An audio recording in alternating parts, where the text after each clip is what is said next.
ได้ออกคำสั่งรับรองฉบับนี้ไว้เป็นหลักฐานสำคัญ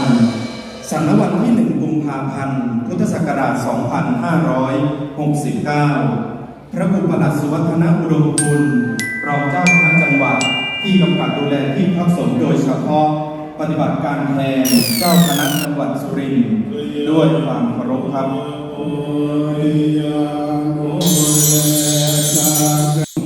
18รับรองที่พักสงฆ์พฤกษาศรัทธาธรรมบ้านกาเกาะตำบลตาอองอำเภอเมืองสุรินทร์โดยแต่งตั้งให้พระวุฒิกรฉายาสิริวันโนอายุ 44 พรรษา 23 วิทยาฐานะนักธรรมชั้นเอกพุทธศาสตร์บัณฑิตเป็นหัวหน้าที่พักสงฆ์